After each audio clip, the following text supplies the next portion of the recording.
बात 1970 की है। पश्चिमी अफ्रीकी देश जायरो में एक 9 साल के बच्चे के शरीर में गहरे मोटे फफोले मिलने से उस बच्चे को डॉक्टर के पास ले जाया गया। यह चकत्ते नुमा मोटे फफोले देखने में चेचक या चिकन पॉक्स के धब्बों जैसे ही थे, पर यह चकत्ते चेचक या चिकन पॉक्स के चकत्तों से कहीं विस्तृत और बड़े थे। जायरो एक अफ्रीकी देश था जिसे अब हम डेमोक्रेटिक रिपब्लिक ऑफ कांगो के नाम से जानते हैं। WHO ने जब इसकी जांच की तो पाया कि ये मोटे फफोले चेचक से कहीं ज़्यादा बड़े और परेशानदेह भी हैं। इसके बाद इस बीमारी को 70 के दशक में नाम दिया गया मंकी पॉक्स। यह एक पॉक्सविरिडी फैमिली का आर्थ्रोपॉक्स डबल DNA वायरस है। डबल DNA को आप ऐसे समझ सकते हैं कि जैसे किसी बीमारी ने रोग प्रतिरोधक क्षमता से लड़ने के लिए दोहरा विकास कर लिया हो। आर्थ्रोपॉक्स से तात्पर्य है जहां से यह जन्मा है उसकी पहचान से है। इस वायरस को मंकी पॉक्स नाम देने की कहानी भी बड़ी दिलचस्प है। दरअसल यह बात 1957 की है, जब इस बीमारी को बंदरों में पाया गया था। तब अन्य बीमारियों और महामारियों की तरह इस बीमारी को भी नाम देने की जद्दोजहद शुरू हुई और नाम मिला मंकी पॉक्स। हम सब जानते हैं कि किसी बीमारी को किसी जगह या व्यक्ति से जोड़ने पर कितना झंझट होता है। प्रथम विश्व युद्ध के समय जब स्पेनिश फ्लू महामारी के रूप में उभरा, तब इसके नामकरण को लेकर भी काफ़ी तमाशा हुआ। चूँकि युद्ध में स्पेन के विपक्षी खेमे में मजबूत देशों का जमावड़ा था और कथित पहला मामला स्पेन में मिला था, तो इस बीमारी को नाम मिला स्पेनिश फ्लू। हालांकि इस बीमारी में सबसे पहला मरीज स्पेन में मिला, इसका कोई तथ्यात्मक सबूत नहीं है। इसके बाद जापानी इंसेफेलाइटिस और नई दिल्ली बग नाम देने पर भयंकर विरोध हुआ था। हालांकि नई दिल्ली बग का नाम बाद में बदलकर सुपर बग कर दिया गया। इस बीमारी को मंकी पॉक्स नाम सबसे पहले बंदरों में पाए जाने की वजह से मिला, ना कि बंदरों से फैलने की वजह से। 1970 में जायरे यानी कांगो में इंसानों में पहला मामला मिलने के बाद उसी साल 3 और मंकी पॉक्स के मामले सीरिया और लीबिया में उन बच्चों में पाए गए जो साथ खेलते थे। इन मामलों के मिलने के बाद WHO ने इस वायरस पर नज़र रखी तो पाया कि भले ही मंकी पॉक्स देखने में स्मॉल पॉक्स जैसा लग रहा हो, पर इन बीमारियों से ज़्यादा ईजिली ट्रांसमिसिबल यानी मंकी पॉक्स जल्दी और लोगों को अपना शिकार बना रहा था। इस समय तक यह वायरस 10 से ज़्यादा लोगों में फैल चुका था।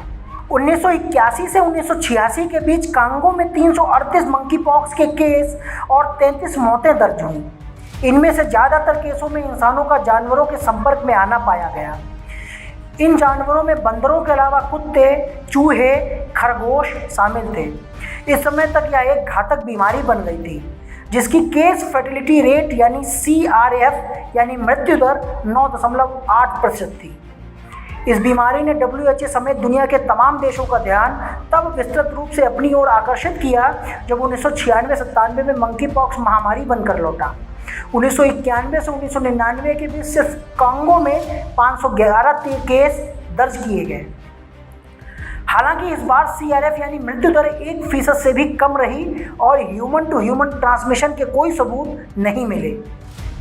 एक समय इस वायरस से घबराए और महामारी घोषित करने के बारे में सोच रहे WHO ने इस बार राहत की सांस ली और इसे स्मॉल पॉक्स और चेचक से कम मात्रा में फैलने वाला बताया।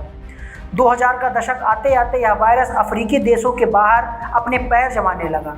2003 में पहली बार अफ्रीका के बाहर यह फैला, तब अमेरिका में 71 लोगों को इस वायरस से संक्रमित पाया गया था। 20 जून 2003 के अपने एक वक्तव्य में WHO ने इसके लिए अमेरिका के आवारा कुत्तों को जिम्मेदार ठहराया था। इसके बाद 2005 में 49 के सूडान और कांगो में फिर से 2011 से 2014 के बीच हर साल 2000 केस मिले, जिसमें मृत्यु दर ना के बराबर थी।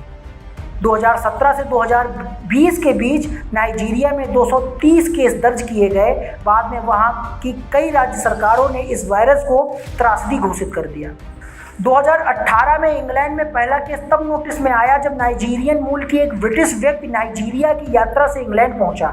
इसके बाद पब्लिक हेल्थ इंग्लैंड ने एक बयान जारी करते हुए कहा कि इंग्लैंड के लिए रवाना होने से पहले व्यक्ति जो कि कार्निवाल के नेवल बेस में ठहरा था उसको मंकी पॉक्स होने की संभावना की पुष्टि हुई है। 2019 में सिंगापुर में एक ऐसे व्यक्ति में मंकी पॉक्स पाया गया जो नाइजीरिया से यात्रा करके लौटा था। इस साल 6 मई को नाइजीरिया से ब्रिटेन पहुंचे एक व्यक्ति में फिर से यह वायरस पाया गया और 18 मई से यह virus America, Bharat, Singapore, Britain और जर्मनी समेत 75 से ज़्यादा देशों में फैल गया।